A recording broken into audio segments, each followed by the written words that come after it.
Good volume. Awesome, awesome, awesome. You can see me, Summer. Good. Okie dokie. Hey, Ruth. Not Luma. What are you doing? You're not supposed to be there. You're supposed to be here.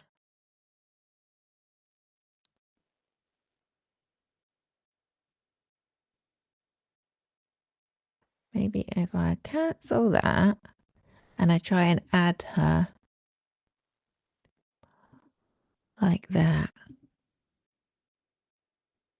I don't know. You can't get the staff. I mean, I pay her nothing. You expect more. James, welcome.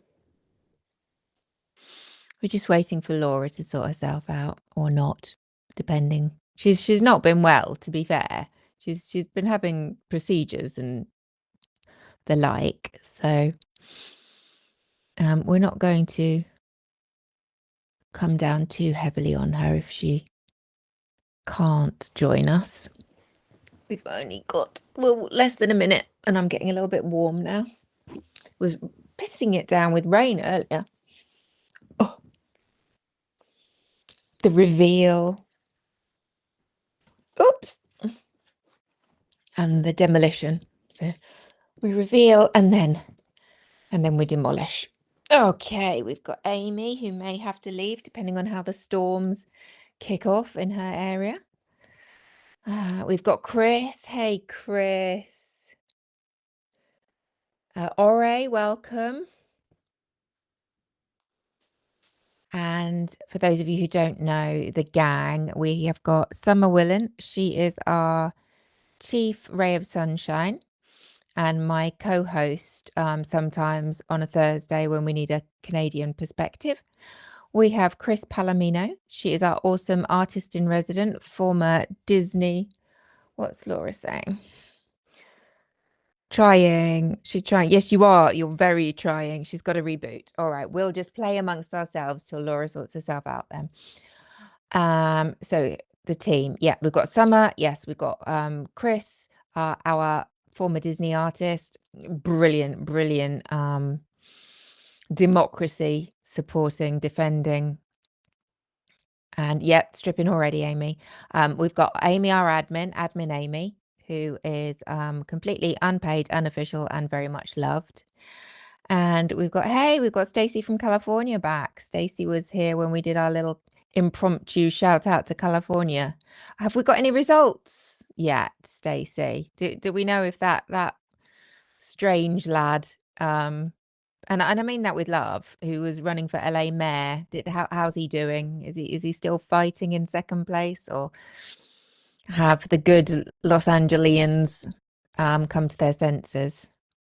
Be interesting to know. Yes. So, well, I mean, it is midnight. Oh, look, there she is. Sorry. I'm burning up. Right, you take a breath. We will just get the show rolling. She's a Telefrico. Everybody, those are available on Mr. Talarico's website. Go support, especially if you're in the Texas area. Did I remember that correctly? He is Texas. Yeah. Oh, and apparently we were just talking about what's his chops, reality TV wannabe LA mayor. Apparently he's still fighting in second place. The ballots are not all counted. Thank you to our California correspondent. And then I am sick of it. Now stop it. The kids. Sorry. Damn them. Yeah, mine are the same. I was just introducing the collected audience to the team, and was taking them through, telling them about Summer and her wonderful organization, The Promise. Go, and if you want to find out more about Summer and her organization, or if you just want some feel goods, go and check out Summer Willen.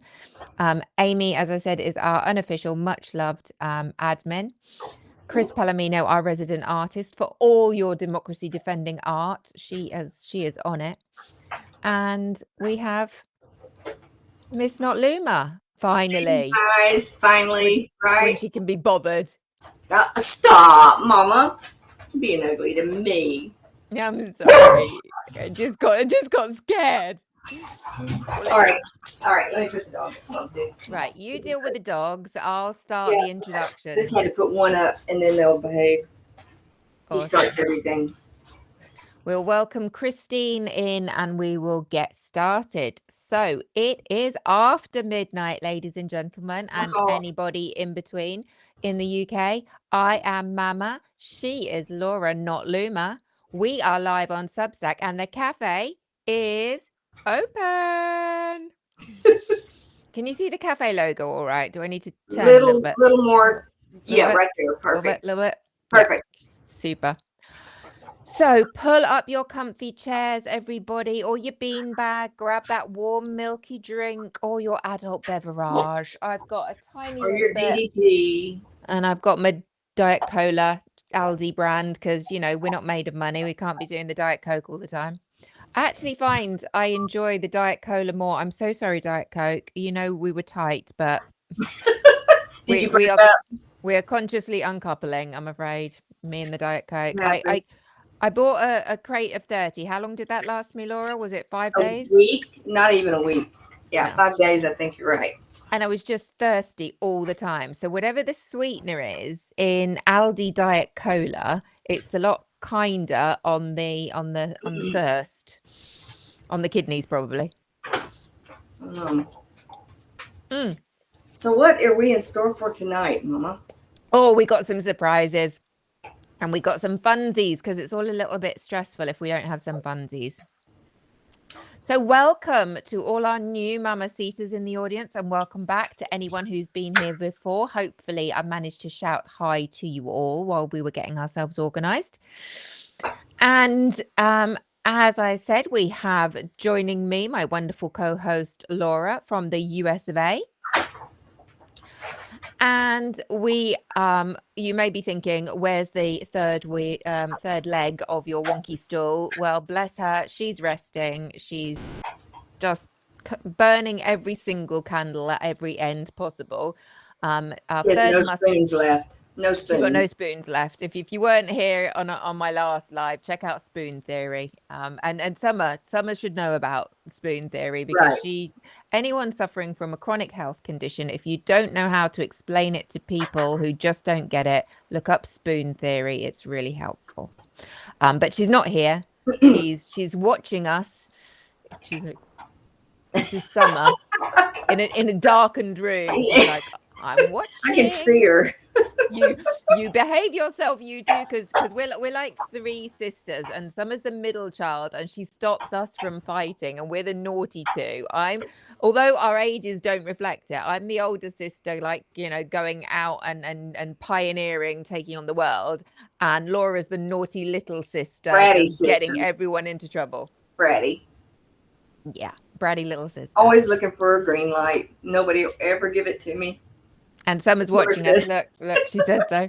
Hey, welcome, Shannon. We're just getting started. You're very welcome, Shannon.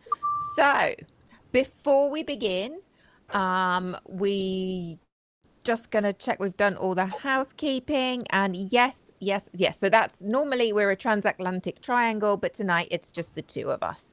And that's fine. Because to be fair, Canada do tend to behave themselves a lot better. Yeah, lots of red lights. Yeah. Because if we don't give Laura a red light, she'll be on a Harley with a what do we call him? Your gun. Oh, which one? I gave it a name, didn't I, that you liked? I don't remember it sounds like somebody's name. The Kimber? Kimmel. Yeah, your Kimmel. Your Jimmy. The Kimmel. Right. That's it. She'll be on a Harley with my Kimmel. With a Jimmy up to DC to sort out some shit. And we can't have that because we need her here. So. There are red lights aplenty. So red lights all the way, honey. So let me kick you off while talking about who's behaving and who's not behaving with the UK. Because, you know, you see an awful lot of your own shenanigans and you probably think that the whole of the rest of the world is looking on, laughing and tutting. Well, do you know what? We are absolutely every bit as capable of fucking it up for ourselves. So I want to tell you a story that has caused quite the stirrings, to the point where our Prime Minister even discussed it in Parliament this week. I just caught as I was checking through the news today. So, hey, Illyby, the story is about a young man called Henry Novak, and it's been all over the news for fair, means, and foul. And I will explain what I mean by that. I want to talk about it very carefully because somebody has lost their life and there is a family that's suffering. But there are two very distinct things happening simultaneously, and it matters enormously that we don't conflate them. And I think you might recognize some patterns from maybe closer to home. So, in December of last year, 18-year-old Henry Novak, who was a British-Polish first-year accountancy student at the University of Southampton on the south coast of England, was horribly murdered. He was stabbed 5 times and he died from his injuries, and he was just walking home after a night with his football teammates. The perpetrator of this crime, we will name him once and never refer to him again. His name was Vikram Digwa, and I name him because you're going to look him up if you're interested anyway. But also, hey, Neuro, but also because you will probably have made natural assumptions from his name, and they are important to the story. So, this person was convicted of murder on the 28th of May, and they were sentenced to life with a minimum of 21 years. And we were talking about that, Laura and I was saying, I don't know exactly. In the UK, murder automatically demands a life sentence if you are found guilty or you plead guilty. It starts at a set tariff, and then we add years on to that minimum tariff when there are extenuating circumstances. So when, there's extra heinous things. Is life ever life there? No. Oh, I say no.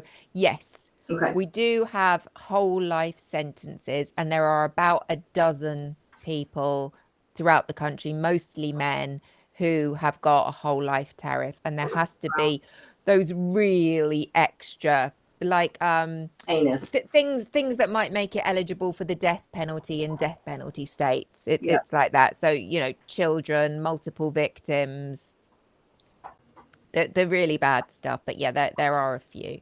Okay. And yeah, so you get time added on if there are extenuating circumstances, which makes the crime even worse than the standard tariff. And there are mitigating circumstances if, heat of passion, extreme provocation, all that good stuff. And I think 21 years is on the lighter side, but we tend to give life sentences in the 20s. So 20s is not unusual. And the way it works, the reason why we can still call it a life sentence is because you are imprisoned for life, required to serve a minimum period of X number of years before you are eligible to apply for parole, early release. Doesn't mean you'll get it. Illy B wants to know where you got your Talafrico shirt. Can you type it in the chat? Thanks. Yeah, it doesn't mean you'll get parole, but you can, after you've served your minimum term, you can apply for parole. If you do get parole, you are then released into the community on life license, which means you may be recalled to prison at any time for breaking certain conditions of your parole.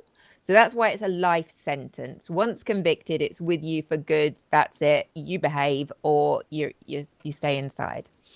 So that's to put the context of the sentence. just to explain it in UK terms.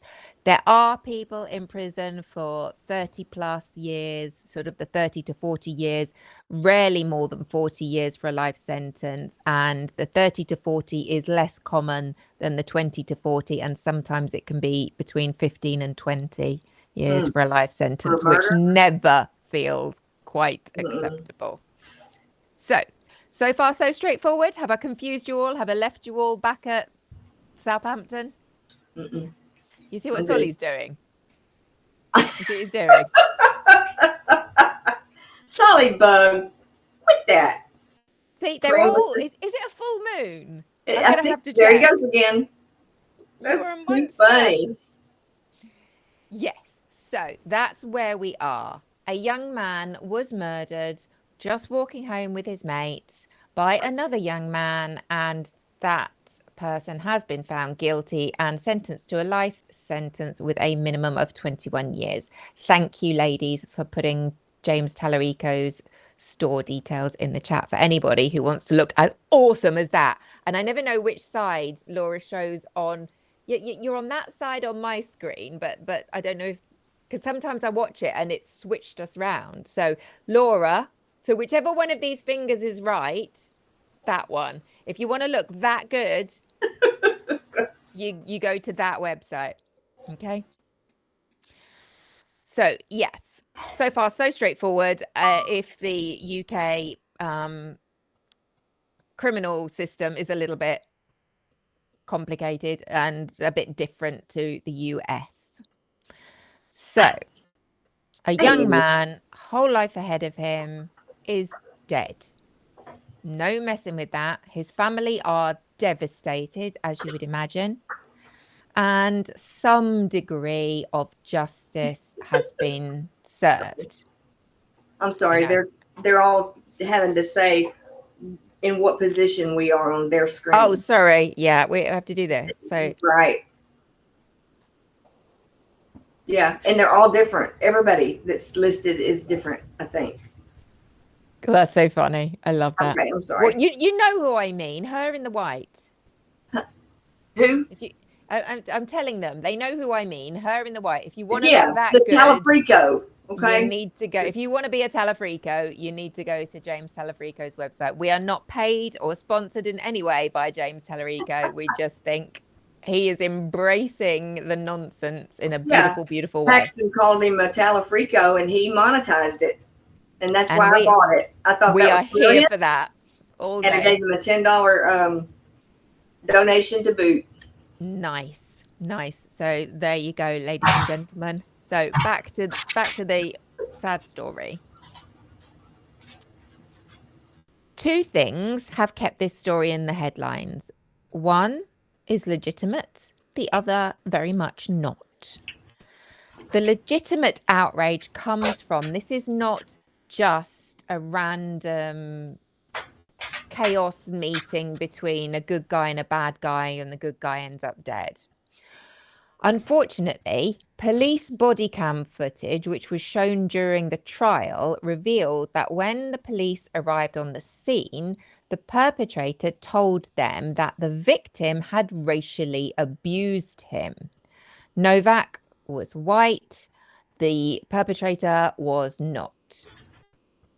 And the police officers believed the perpetrator.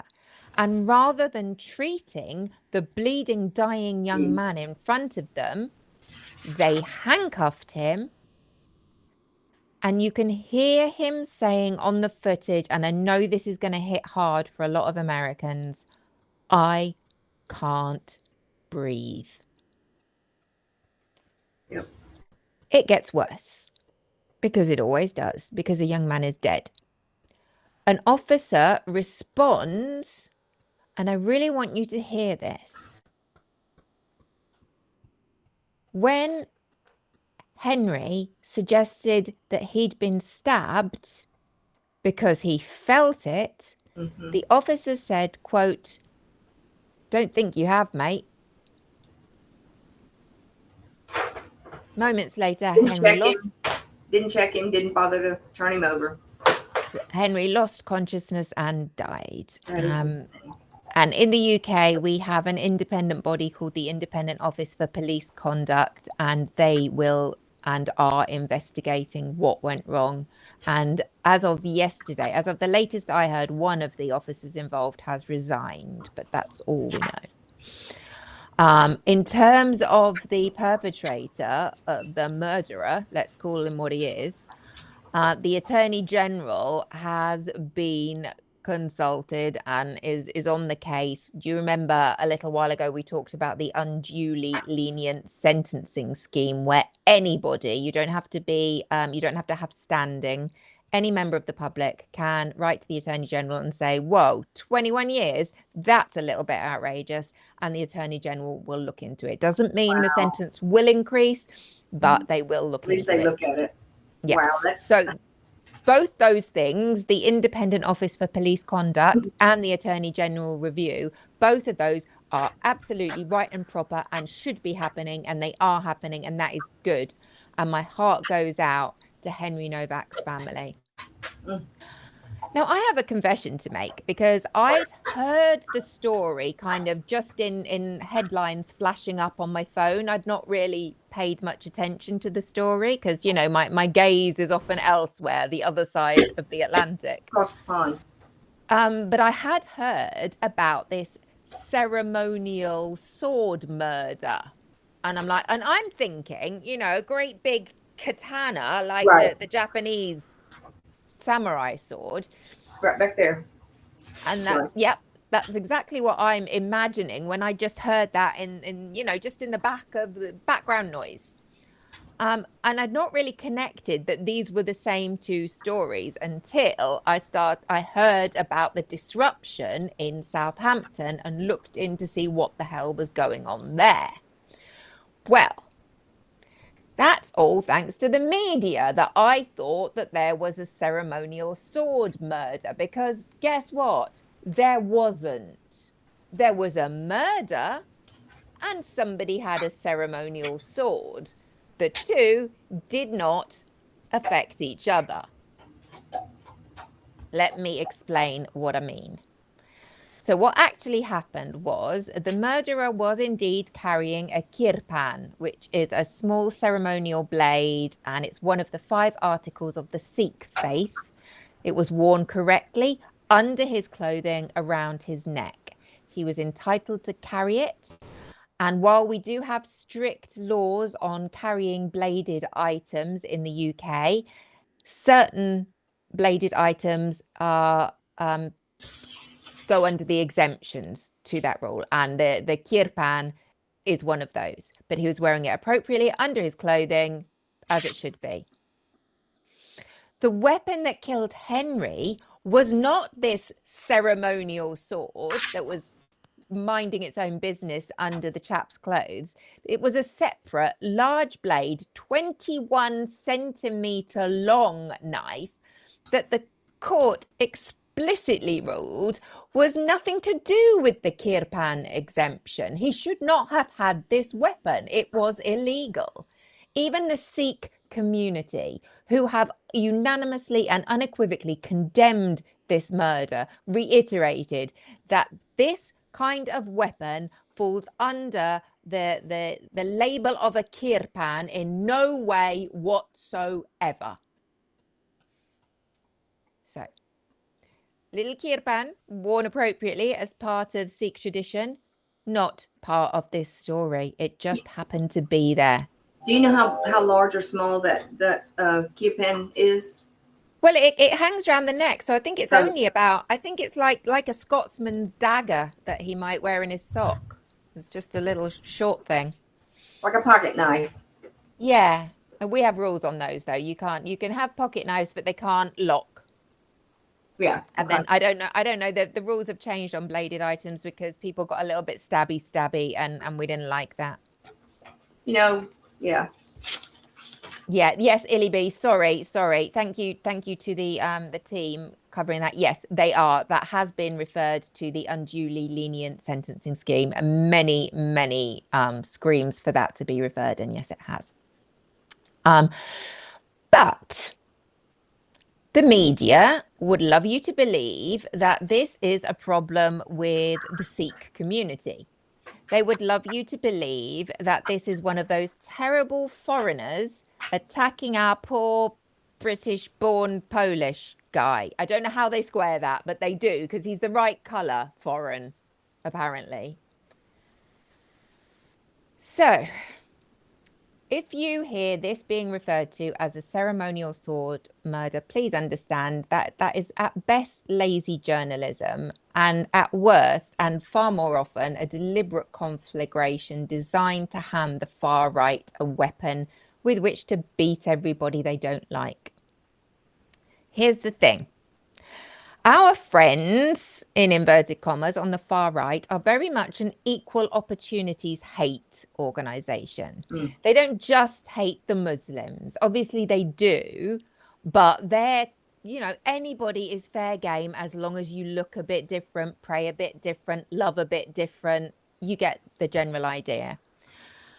And so our friend, again in inverted commas, Nigel Farage, he, in response to this, called for, and I quote, pure cold rage as a response. And he demanded an end to what he called anti-white prejudice. And that's a quote.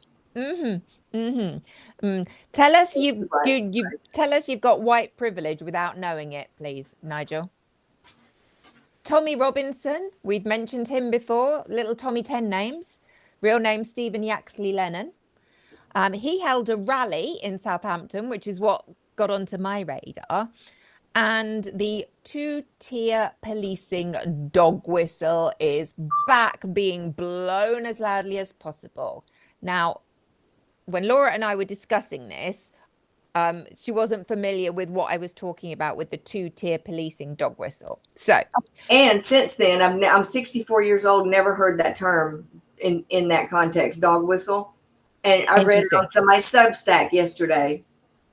So for anyone who's not familiar with the metaphorical use of dog whistle, you're all familiar. There is a thing called a dog whistle, and you blow it and you can't hear it, but the dogs can. So only certain things can hear this whistle. Hence why it's taken on its figurative meaning, that is that there's a message being sent out that will be received by certain people programmed to hear it. And the two-tier policing, that came out of the horrific attack, which I think we mentioned before in context rather than in detail, back in 2024 when a little girl's dance class, a Taylor Swift dance class in the holidays, was occurring in Southport in the Merseyside area of the UK. And a British-born, brown-skinned person, and I'm saying that because that's what kicked off the behavior afterwards, he was just a person who was horrible and did harm. And it really, I don't think those three girls, Elsie and I forget the other two's names, I'm so sorry to their families, I don't think they really cared what colour the person slaughtering their children was. Right. Because they're still dead. But whenever anything like this happens, Nigel Farage and his gang, they jump on the bandwagon screaming and shouting, we need to know who did this. We need to know what the intelligence was on them. Were they on the security services radar? Did we know that they were a risk? All this, that and the other. And basically they suggest that because of some horrific historical rape cases in the north of England, where there were rape grooming gangs that were of Pakistani descent targeting white British girls, and they were overlooked by the police because the police didn't want to seem racist. It's appalling, it's atrocious, it's shocking, and it's been very well investigated. And there is currently an inquiry going on into the failings of those poor young women who were absolutely, I mean, some of them were told if they didn't go away and stop trying to report their grooming and abuse, they would be arrested. Just, you've heard it all before. Same old story, different accent. Right. Yep. I'm afraid. And so there have been lots of calls, not to say, well, how have we got ourselves into such a mess that we can't police properly because we're scared of being called racist? That's the question. Not why do police like brown and black people more than they like white people? Because that's not a thing. You just ask any young black man on the streets of London who gets stopped and searched more than anybody else, and they will tell you exactly who that is. And that is a two-tier policing system. There are a lot of problems and they need addressing, but this is not the problem. It's not that people of a different color skin, of a different ethnicity, are being let off crimes.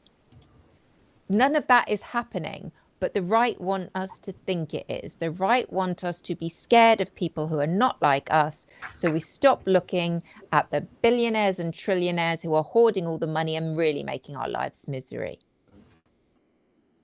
The police failure in this case that we were talking about, Henry's case, that failure was real. The grief of Henry's family is real. The public anger at what happened, especially the police failings, because we don't like seeing that happen, is real and is justified. But the people currently standing on Henry's grave trying to spread a message of hate have absolutely nothing to do with justice for that young man. And do you want to know why I say that so passionately? Do you want to know who else other than me and our Prime Minister have been screaming this message? Have a guess. Henry's family. Of course they have. I don't give a shit about anybody else in this story. Henry's family are the ones that are suffering, and they say, shut the fuck up. You're telling the wrong story. You're not helping us. You're harming us. Yeah. Anyway, that's me. That's me done on my first story. Sorry, Laura. I got a little bit emotional there. A little bit emotional. You know, Mama, sometimes it just looks like I'm looking in a tiny, tiny mirror way across a great big pond. I know, right? You know, same shit, same old shit. Same hate, different accent. What the hell is wrong with this as a species? I don't know, mate. Oh, well, listen, it's been a week of days ending in a Y where you are as well. So I'm guessing you've got quite a lot to cover, and I've already taken up the first half an hour. So go for it. Okay, let's see what we have in store for us tonight. We've got. Can I guess? Can I make a guess what you might have? You want to guess what I'm going to go with first? Yeah, I'm going to guess elections, Supreme Court, insurrectionists, congressional hearings, and where the fuck is Donald? You're close. Okay. I'm good, aren't I? Considering I write the script, you right. expect me to. But I think you missed one. Did I? Oh. We'll see. We'll see. I may have missed it. I may have not heard. But anyway, where I'm going first is in my own state of Alabama. Oh, yeah. We got to start in your own backyard, ma'am. Oh, my God. And we all know what happened, I think, by now, right? It's not good news, is it? So last Tuesday, Supreme Court of SCOTUS, essentially, cleared the way for Alabama to use a congressional map that not one but two lower courts had already found specifically to be racially discriminatory. In an unsigned 4-page order, they couldn't even be bothered to put their names on this damn thing. They handed down, overruled the findings of the two lower courts and greenlit Alabama to racially gerrymander the shit out of our state. And I mean, these maps had already been ruled racially biased by courts. And, you know, and when I was reading about this, it said that legal analysts were really watching this as the first real test case for SCOTUS. From the Calais decision. Yeah, they insisted they left the Voting Rights Act intact, and that, you know, if you could show that a map was racially discriminatory, then you could bring action about that. And they just proved that that no longer has any bearing because two courts absolutely said this map was racially drawn. And when that was taken to the Supreme Court, they said, sorry, assholes. Illy B, stay till the end. Stay till Mount Mama. You'll like it. It's not SCOTUS, it's right, exactly. Lily, exactly, agreed. So that was 6-1. They ruled that, let's see, 6-1. In a state, our state is like 25% black. And we hopefully will end up with one black district left. That's shocking. We've got the immediate casualty almost certainly is Representative Shamari Figures. He's the black Democrat who won his seat in 2024 under the court-ordered map that this decision just shredded. Okay, so Justice Sotomayor dissented, joined by Kagan and Ketanji Brown Jackson, and said the court debases the democratic process. That's a polite way to say it, isn't it? And corrodes the rule of law by rewarding Alabama's gamesmanship and outright defiance of court orders. Oh, she's good. She's pissed. Yeah. And then, so this follows directly from, as we said, last month's Louisiana versus Calais decision, which just systematically completely gutted. When they say gutted, they mean gutted the Voting Rights Act. There's no teeth left in that at all, as they just proved. So, yeah. And you told us you were worried about this when Calais happened. Oh, everybody was, it was like ants in the South. They were all like ants running to their legislatures as fast as they could get back to their little ant mounds to redraw their maps. I mean, they might as well have had their white capes on and their pointy little cone head hats. I am so sorry to anybody that this affects. It's sickening. It is sickening. It is absolutely debasing the democratic process. Thank you, Sonia Sotomayor. Right, exactly right. So there's that. Okay. Oh God. Anything else? Anything else fun happening? Anything else that's really going to boil my piss, as we say? This may boil your piss, and this is one I didn't hear you mention, but you might have. This is about Tina Peters. Oh no. So, in more judicial outrage news, Tina Peters, the former Mesa County clerk, convicted in 2024 of 7 charges, including 4 felonies, for breaching her county's voting systems in an attempt to prove Donald Trump's 2020 election was stolen, was released from prison on Monday. She was, I think she was granted clemency. I don't think she was pardoned by a Democratic governor there who's in his last term. Who's still in Mount Mama from last week, because he is. We were pretty pissed off when this happened. I think he may stay there. Yeah. Let's see. She was released on Monday. She had been sentenced to 9 years, and she had served 20 months when Governor Jared Polis, a Democrat, commuted her sentence under sustained pressure from Donald Trump, as we can probably all guess. Yes, that's him. Put him back where he belongs, Mama. Or you? Yeah, I'll just tuck him in the volcano. In you go, Jared. Tuck his ass right back in there where he belongs. Governor's spineless. He's getting in early because he's just been so. Yeah, he needs a good ass burning. Let's see. Okay.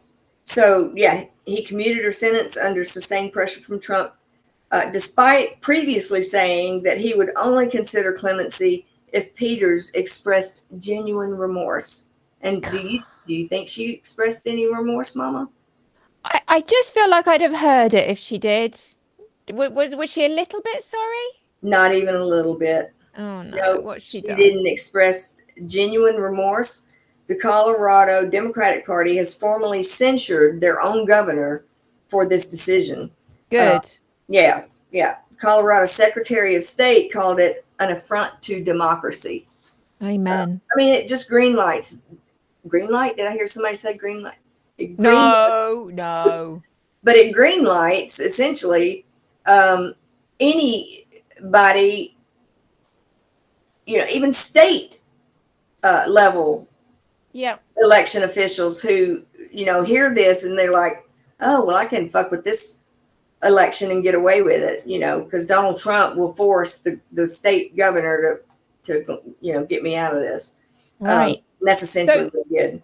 So she didn't say sorry. Did she quietly slope She off didn't into know. the She background? didn't even show sorry. She immediately, 20 minutes after walking out of the La Vista Correctional Facility, was on Steve Bannon's War Room, unrepentant, unreformed, and back in full tinfoil hat, warning Americans about about the upcoming voter fraud she claims is coming in the midterms.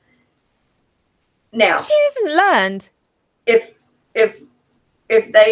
they somehow rig this election and they all sweep the midterms, we're going to know she was right. They were rigged.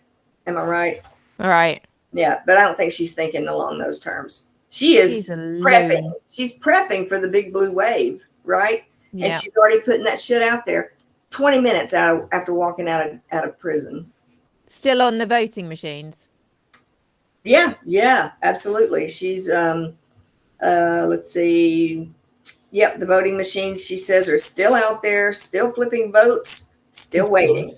The fact that every single court, audit, and recount has found precisely exactly zero evidence, big nonya, of this has apparently done nothing to dent her certainty. She's convinced. I mean, she's drank too much Kool-Aid, I think.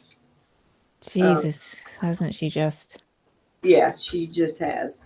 And then, let's see, she served 20 months of a 9-year sentence and went straight back to undermining American democracy before the gates had essentially slammed behind her, You literally can't make this shit up. She walked out of prison and straight to Bannon, of all people. Right. Yeah. Exactly. Oh right. My God. So we have firmly entered the suppressing black votes, freeing election saboteurs arc of the American experiment this week, have we? That's what we've entered this week. Awesome. Yeah. And please tell me it's not all bad news. It's not all bad. We have the primaries. Oh, yes. Primaries. Yeah. Primaries. Okay. So Mama's 6 states went to the polls on Tuesday: California, Iowa, Montana, New Jersey, New Mexico, and South Dakota.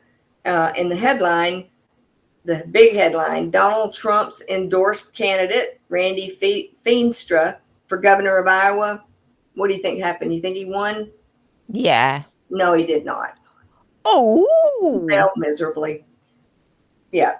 And Iowa said, no, thank you very much. We will pass on you. I like Iowa. I was telling the team on the right? podcast I was on earlier. I like Iowa. My favorite anti-racist pioneer, a white lady, Miss Jane Elliott. Yes. Told me I got to look her up. Yeah. The class divided experiment. She was a teacher in Iowa. Incredible. We should do a thing on her and that. Yeah. Experiment. Anyway, let's see. So where am I? So Feenstra lost. He lost to businessman Zach Lawn, making him the first Trump-endorsed nominee to lose so far in these primaries. Nice. Let's see, and then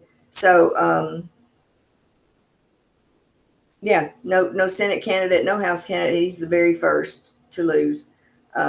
Iowa looked at Trump endorsement and said, yeah, we're good. Thanks. We appreciate it. Thanks for the offer, but no thanks. Well done, Iowa. And we're still counting in California? California is a free-for-all, honey. They've got that jungle primary thing they call it. You know, 65 people on the ticket for governor. 65. Can you imagine? They showed Lawrence O'Donnell showed us his paper ballot. That sumbitch was so big and so full of names. I don't know how anybody figures out who to vote for there. That's And nuts. the way that whole thing works is scary to me. It's got both people. Let's see, where are we? Let me not get out of step here. Well, I'll just mention while you're getting back in step that the chat has pointed out that Iowa has a lot of farmers who've been seriously they've been shit all negatively over. impacted. Right. Yes. Yeah, Deborah and who else? Oh, hey, Sushi's in the chat. Hey, welcome, Hey, Sushi. Sushi. Yeah, the guys, Illy B, they and Betsy, they've all been talking about the farmers, so that makes sense. Only 23% voted in LA. I don't know, but I've got California's primary election results up as they stand at this moment. Tell us, baby. All right, let's see what we got. This is governor statewide. These are unofficial, obviously. The results will be certified by July 10th. Wow. July 10th. That's a month. Okay. We're going to count really slowly. Let's see. 19,788 of 19,788 precincts partially. Glenn, what? Look who joined us. Hey, baby. I hope you're feeling okay. Awesome. Oh, we're going to have to stop now while everybody in the chat says hi to Glenn. You see what you've done, Glenn? If you weren't just recently post a procedure, I would come over there and bop you on the nose or whatever us British people do. Yeah, that's pretty much what you do. Oh my God, a total fangirl. Everybody knows. Everybody knows I am the original, the OGD, the original Glenn groupie. Thanks for coming, Glenn. We appreciate you. Yeah, we hope you're on the mend and everything went well with your procedure. And if it's not, you have no business being here. So yeah, no, get yourself back the hell out if you're not okay. Yeah. Anyway, right in the middle of reporting the results in California as it stands right now. Yes. As of reporting as of June 4th, 3:50 p.m. Okay, so that's their time. Right now we've got Becerra at 25.7. Okay, Mm-hmm. He's 1,368,000 ish votes. Okay, and then we have Tom Steyer. Mm-hmm. He's at 19.9 with 1,061,000 ish votes. And then Steve Hilton, which is the Republican, he has a narrow lead at 27.4. So he's leading right now at 27.4.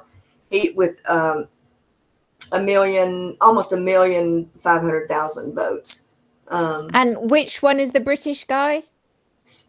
Who's not really British? Are you talking about Steyer?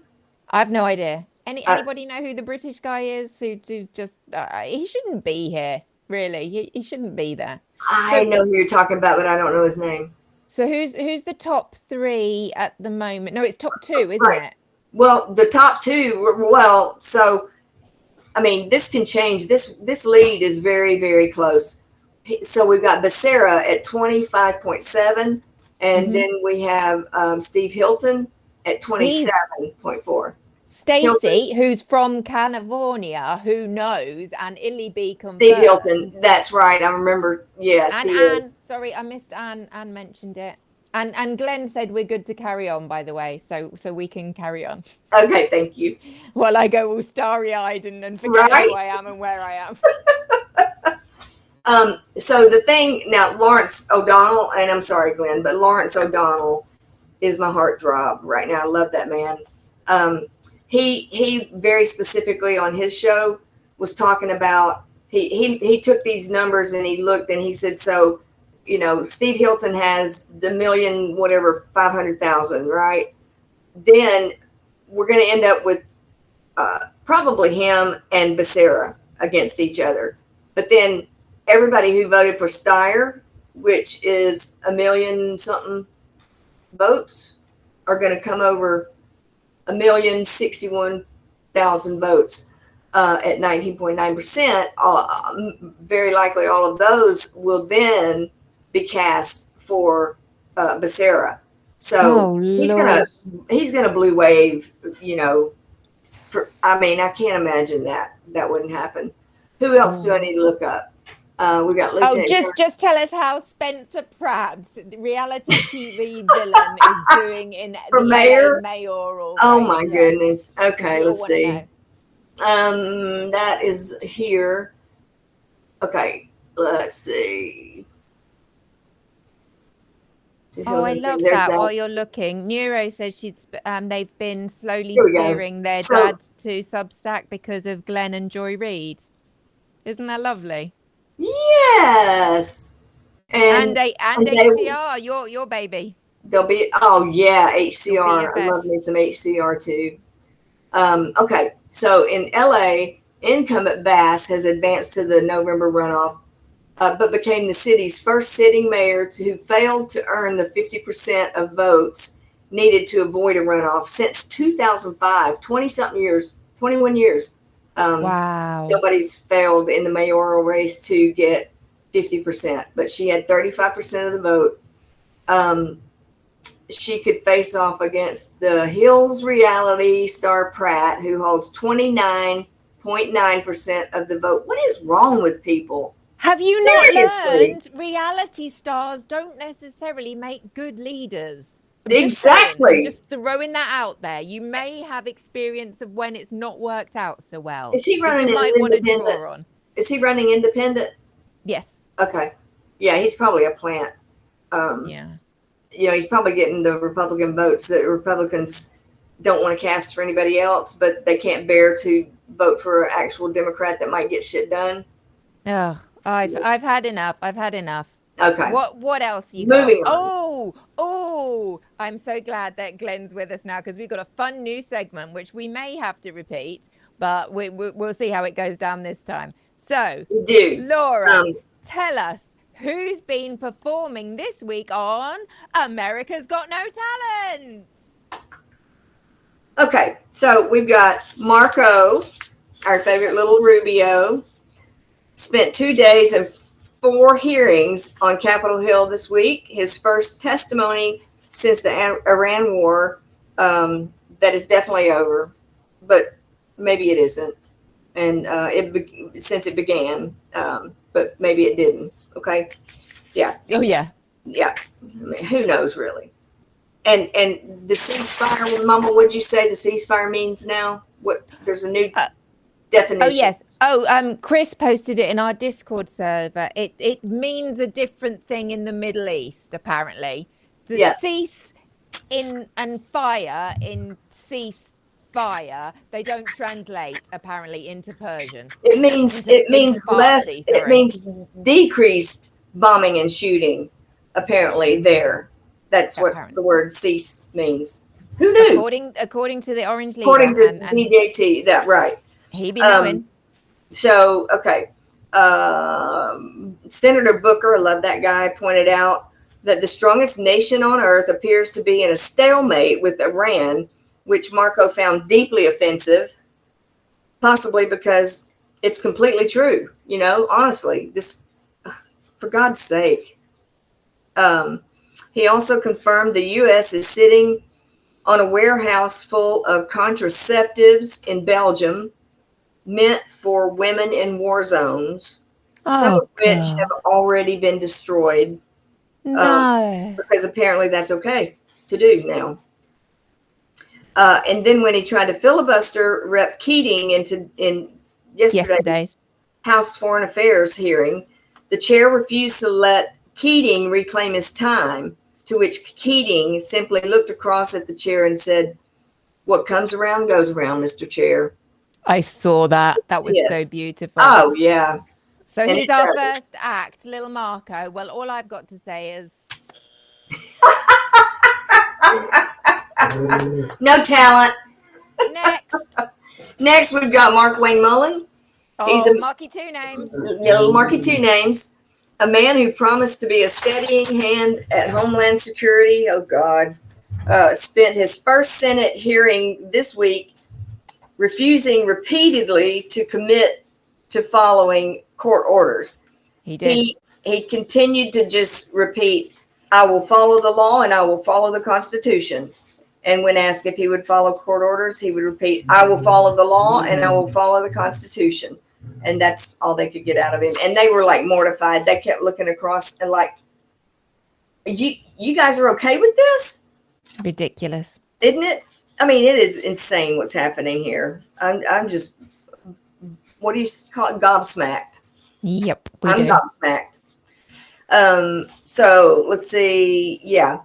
No, not Democrat appointed judges, Republican ones. Whatever. Yeah, court orders from he's not talking about following court orders from Democratic judges. He's talking about he won't even commit to following orders from Republican judges because he thinks that some of those are, getting to he alone gets to decide what's a legitimate court order in his world. I bet Glenn is loving that. Ah, God. We were sitting yesterday and we were saying, oh my God, I hope Glenn's not watching this. Yes, we were. we could see Glenn with steam coming out of his ears. Yeah, Glenn would be going back in for another procedure if he'd had to sit He absolutely would if he saw that. I almost had to go in to have my foot removed from one of their arseholes. Agreed. Sorry. Agreed. I'm really spicy tonight, aren't I? You are sassy tonight, Mama, and we love it. We love a sassy Mama. Okay, and then he said ICE violated more court orders in January alone than some agencies have in their entire existence. When Senator Murphy pointed this out, Marky Wayne, two names, called him reckless and accused him of inciting violence against ICE officers. I think they incite the violence against themselves all by themselves. Not this again. Yeah. Apparently, quoting Republican judges back at cabinet secretaries is now a threat to national security. And how do we? No talent. Next. We've got, who do you think's next, Mama? Oh no, not blah, blah, Blanche. Blah, blah, Blanche. Yes. This is the one, isn't it? This is the one that we were like, oh, geez, I hope Glenn's not watching.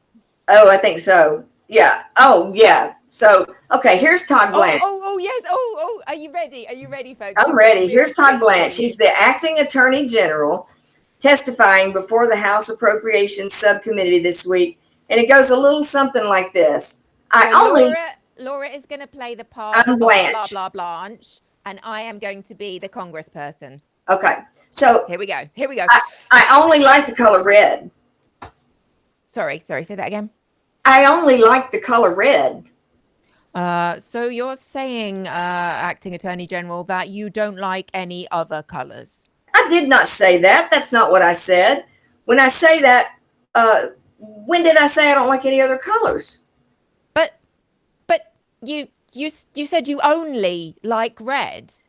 And now you're misinterpreting what I said. That is how his testimony went. Thank you. That's exactly how it went. If anybody was watching, you would be able to relate to that. He just talks in circles till I think the whole damn room is so confused that they just give up on him.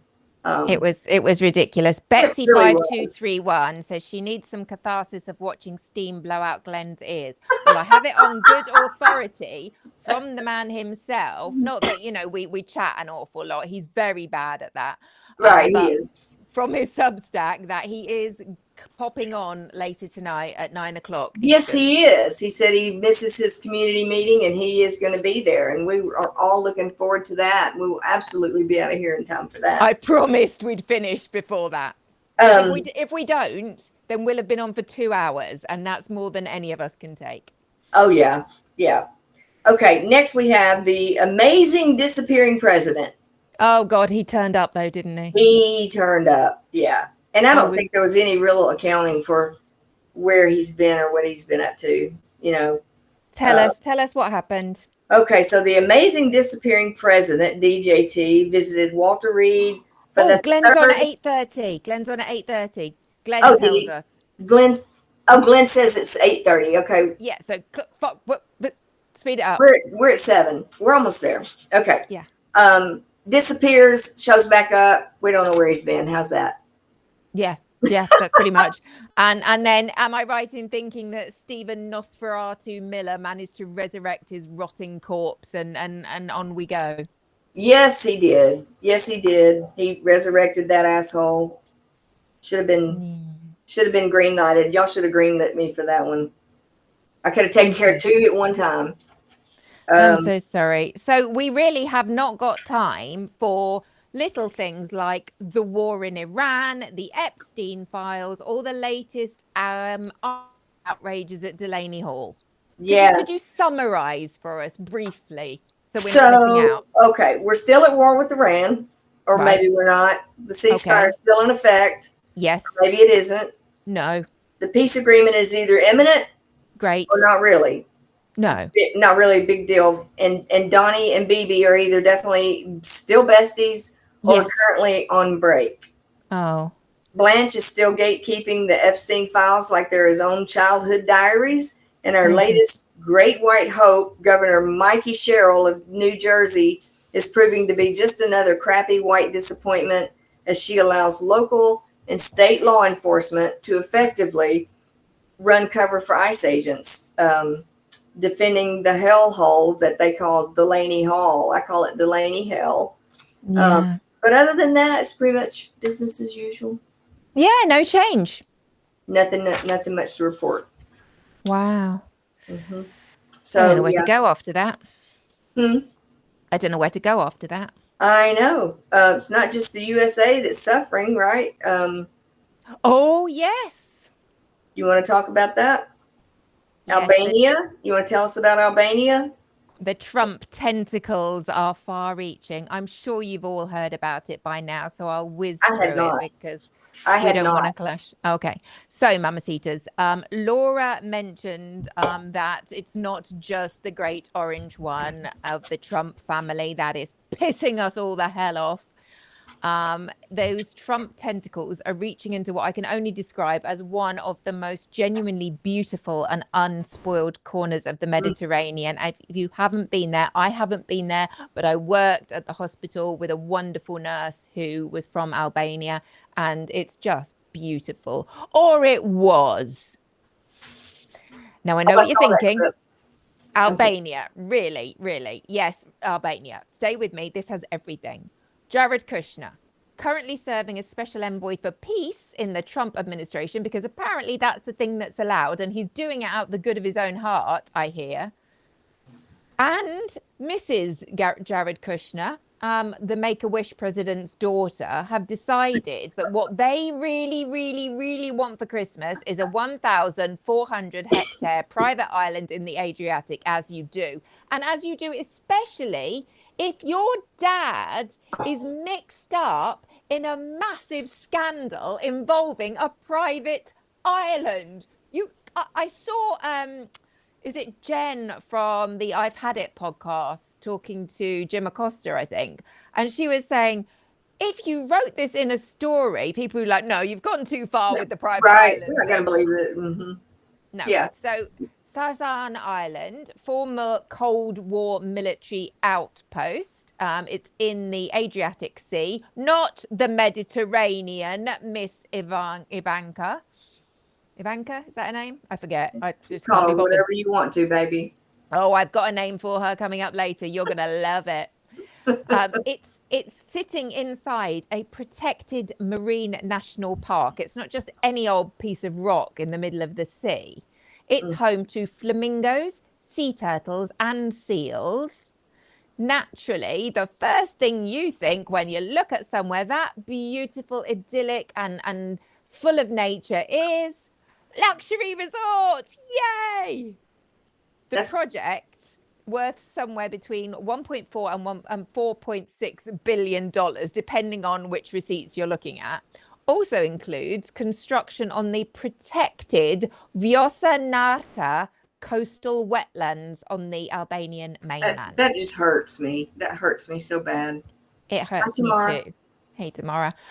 The Albanian government have had a role to play with this, and I saw their leader on an interview with, I think it might have been with CNN, and he was hilarious. He's a little bit angry that we're all pointing the finger saying, you corrupt bastard, because apparently he don't like that. But I'll tell you why I was saying that.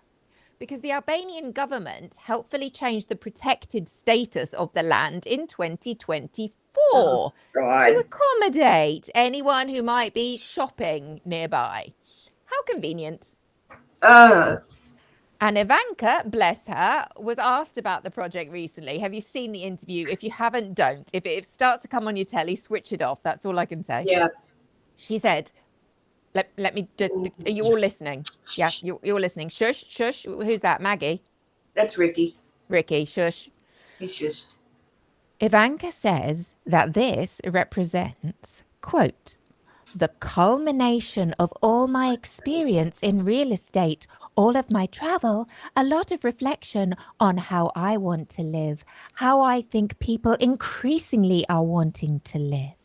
I'm sorry, I don't know why she became British, but just for that, well, she's moving to Albania. Why not? A tangible manifestation, she called it, of her vision of how people want to live. Michael Costa, genius, love The Daily Show, love all of them on The Daily Show. Oh, God, yes. He had the perfect response. He said, come on, lady, you're rich and you bought an island. Just say that. Absolutely. And the Albanian people, to their enormous credit, are not having any of it. Thousands took to the streets of Tirana for 2 consecutive nights, chanting some absolutely beautiful slogans. Are you ready for these? We had, Albania is not for sale. Brr. Hands off Vjosanatra. Yes. And everyone's personal favorite, Ivanka, go home. Go the hell home. I love that. And this is where it gets even more interesting. Albania's Special Anti-Corruption Prosecution Office, SPAC, S-P-A-K, has opened a formal investigation into how exactly that land changed its protected status in 2024. Good. Now, SPAC, beautifully, ironically enough, was set up with EU and US backing and is considered Albania's most trusted institution. So we have the irony of a US-backed anti-corruption body investigating a project linked to the most corrupt family the United States has ever seen. And we love that. It's fascinating that one family can have an entire world in protest. Yeah. One family, all the way to Albania. You know, we are with you, Albanians. Yeah, we are. When I find out how to say the Albanian equivalent of Slava Ukraini, I'm gonna say it because I do love me some foreign language solidarity. Oh, and it's not just Albania though. The Greek government, it's on their doorstep. They formally expressed deep concern about the impact of the Greek ethnic minority communities who have lived in the Zvernets area for generations and whose properties are now at risk. So they're just shitting on everyone. My mind, man. To summarize, it's just stomping all over. You know, they don't care. Yeah. Okay. So winding up, Jared Kushner, sitting US government peace envoy, and Ivanka Trump, the woman who wants to show us all how people increasingly want to live, are attempting to bulldoze a protected Mediterranean nature reserve, a former military island, and several generations of Greek minority communities. Wow, who'd have thunk it that Trump's trying to push out minority communities? And bulldozing something precious. That coming. Huh? And bulldozing something precious. Yes, exactly. Exactly. Good. Right? Good. I see where you're going with that. I think that. they have their own bulldozer by now. Yeah. And what are they offering in return? A luxury fucking resort. Yeah. While simultaneously, in the background, the Albanian government are engaged in some real jiggery pokery, changing environmental law to make it possible. Right.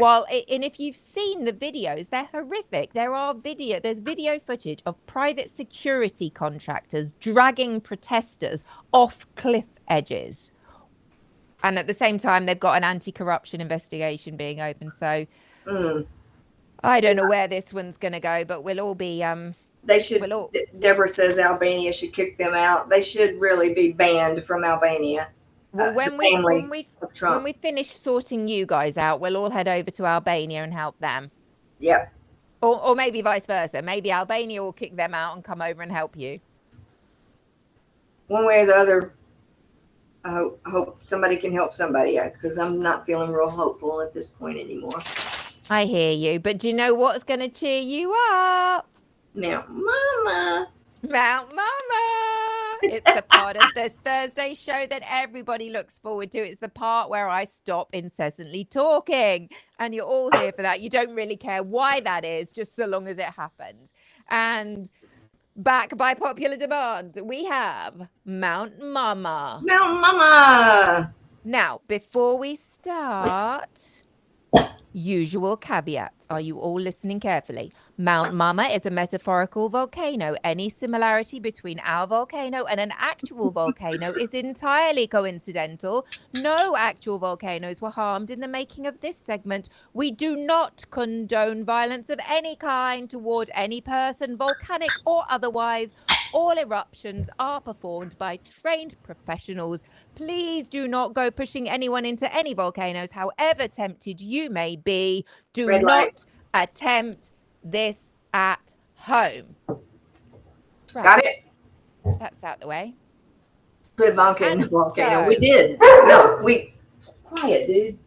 Sorry. Who do you want to go in first? I say, because we're on a roll from last week when we put our first celebrity couple of the Millers in. Let's do that. Let's go with another celebrity couple. Can anybody guess who our celebrity couple are that are heading first? Deborah's onto something.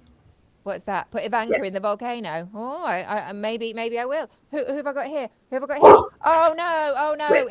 It's Jared Kushner. Into the volcano you go, dude. Can you all see his face? We love that. Got his little $sign eyeballs. Yeah. Looking and we don't devilish. need to explain why, because we just did. Bye. Jared. See ya. Come back out when you've been a good boy. Right. And this is my favorite. You know how I like to mess around with their names a little bit. This is my absolute favorite. Going next, for Deborah's pleasure and an awful lot of the rest of us, Avonton Island. Avonton Island. I love it. With her little $sign. You are going in with your husband. You can come out when you start behaving yourselves. Yep. You guys will be in there a minute. Bye-bye. Who's next? Kushner. That's a good one. Jared Kushner. You did that. I did that. You are brilliant, as usual. I have so much fun with this. I don't know what I do with a real job now. So let's see. Then what do we got? Who's next? Oh, we've got another new entry. Somebody who's not been in here before, who you had the pleasure of telling us all about. Yes, we do. Tinfoil Tina. Tinfoil hat Tina. Do you like look at her with her tinfoil hat on, girl. That's brilliant. Miss Tina Peters. Take the dive. Take the dive, Tina. Because you've been a bad girl. She's been a bad girl. Bad girl. Okay, shall we save your special pick for last? Because you're going to love what I've done with it. So we've got some frequent flyers coming up, haven't we? Yes, so we do. Who's our first frequent flyer? Okay, how about little Marco Rubio? Little Marco 10 jobs. Yes. Oh, my God, yes. Little Marco, we know why you're going in there, because you can't stop sticking your tongue up that orange arsehole.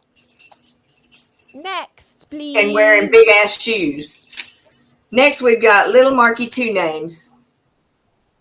It was a tinfoil hat Chris. Not a teat.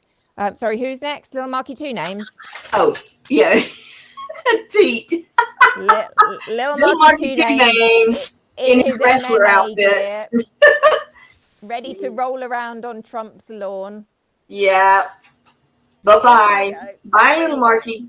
Bye, 2 names. If you can't obey court orders, then you're going in the volcano. That's right. So you can understand that court orders are part of the law and the Constitution, I think. Yeah. I'm just popping that out my ass. I don't know. And while Little Marco 10 Jobs and Little Marquis 2 names, not to be confused, do pretty much have their own parking space at Mount Yes, Manor, they do. we have somebody else who at this point has his own parking space, a reserved sun lounger. And frankly, if he's got a toothbrush in here, I would not be surprised. We all know who it is. It's the blah, blah, blah, blah, Blanche. Former Attorney General, blah, blah, Blanche. He may have to just set up housekeeping in Mount Mama. Yeah, in you go. And as a special treat, and I suspect it will not be their last visit, Laura, tell us who's going in last. And I think, was it Illyby, I said, who was going to enjoy this one? Yeah. Rolling on Trump's line. A little bit. Sorry about that, Illyby. But yes, this is it. Are you ready? Tell us who's going in for the final Scrotus. Scrotus is getting 6-head monster Scrotus, the 6-headed beast. Yes, Scrotus. Oh, hell yes. Yep. Good one. Nicely done, Mama. Nicely done. I'm not sure that 6 heads will even fit. I bet you can make them fit. Oh, look at that. They fit. Right, now, all of you, if you behave yourselves, you can come out next week. But as of this point in time, we've been doing this a few weeks now. Nobody has ever been released. Many have gone in and in and in and in. There's like about 20 Todd Blanches in there. And Donald Trump's just set up a whole little colony. It's just a given. His ass is just going to have to burn in Mount Mama till this shit's over, really. Don't you think? But just to reiterate, it's the equivalent of a naughty step. It's a timeout. We do not condone violence. Violence is bad, okay? Especially when you've got mouths like ours. You don't need to go around slapping people. That's just optional. And you shouldn't do it. As noted by the red lights that I continually get from my sisters, Amy and Summer. Exactly. They will not allow any violence. I hope that all of you in the chat, thank you, Admin Amy, for alerting us that Glenn's got to go off and make himself look beautiful. So in fact, he could probably stay till right until a minute before, because Glenn, you are beautiful. He is always beautiful. So is this too much? It's a little much, Mama. It's a little much. Okay, I'm sorry. I'll back off. Nilu will be hunting me down. Salvation off your face a little bit. Shut up. I'm after him for his mind. Mm-hmm. Somebody else can have his body. Although, you know, if he's offering. No. I'm sorry. Sorry, Glenn. Sorry, we're embarrassing you. Not as much as I'm embarrassing myself, but you know. And with that, now the shameless plugging. Now you're thinking, oh my God, this woman's an absolute lunatic. But if you did enjoy any part of our show, please recommend us to a friend. If you didn't, which is entirely possible, and you're totally cool to have that opinion, why not recommend us to an enemy? We all win. We don't care. We don't judge. Yeah, we're not proud. If you'd like to become a paid subscriber, it's the smallest price I could make it, because you know this ain't never going to pay the bills, but it helps a little bit. You got to pay for the paper cutouts for Mount Mama. Yeah, exactly. I mean, this. You know, I mean, Mount Mama takes some maintenance, so maintenance fees for Mount Mama. Pence. I spent absolute pence on this. Possibly the best part of a quid. So. You know, I wouldn't be able to take that dollar bet with Glenn because I spent it making a volcano. Anyhow, if you do, we will give you the show notes, the receipts, and any special companion documents that we produce, often with my Monday explainers They come with a timeline, and that all goes to the paid subscribers because you deserve a little bit extra because you're doing a little bit extra, right? You get me? Yeah, but I feel you, Megan. To be clear, none of our content, none of what we're sharing with you will ever be behind a paywall because, quite frankly, nobody would fucking turn up, let's be honest. But that's not the point. We want to share. That's what we're here for.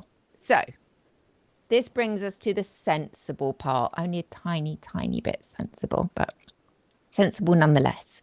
And if prayer or reflection are not your thing, that is absolutely fine with us. Go with love, go with hope, and we will hopefully see you back here next time. Same time, same place for another Mama's meeting, hopefully with Summer giving us the Canadian perspective. And if you want to find out more about how Project 2025 is working amongst us, I'm starting my 5-part series, having a good look at it on Monday, in Monday's solo show. I really am. So for those of you who are staying, goodbye to those who are going. Thank you. We appreciate your time. But for the rest of you, I'd like to invite you now just to take a moment to connect with whatever it is that grounds you. It could be a higher power, a spiritual guide, a God, your own quiet inner voice, the universe maybe, the night sky, whatever speaks to you, you're welcome here. Nature, absolutely. And take a big deep breath. Let all that tension out. And I'd like to read to you a poem by Mary Oliver called The Summer Day. And it's just what inspired me in light of what we've been talking about and the real abuses of wealth and power. So if you'd like to join me. The Summer Day. Who made the world? Who made the swan and the black bear? Who made the grasshopper? This grasshopper. I mean, the one who's flung herself out of the grass, the one who's eating sugar out of my hand, who's moving her jaws back and forth instead of up and down, who's gazing around with her enormous and complicated eyes. Now she lifts her pale forearms and thoroughly washes her face. Now she snaps her wings open and floats away. I don't know exactly what a prayer is. I do know how to pay attention, how to fall down into the grass, how to kneel in the grass, how to be idle and blessed, how to stroll through the fields, which is what I've been doing all day. Tell me, what else should I have done? Doesn't everything die at last and too soon? Tell me, what is it you plan to do with your one wild and precious life? Amen. Amen. And yesterday, when Mama told me what she was going to read, I went flying out the door with my camera. We were on FaceTime and showed her my Jeep tire cover. And I had it custom printed with, "Tell me, what is it you plan to do with your one wild and precious life?" And Mary Oliver underneath it. Just for today, everybody, do something nice for yourselves and your loved ones, those closest to you. Do that with your one wild and precious life today. Let's not waste this one wild and precious life. We can come back to fight. Oh, no, actually, sorry.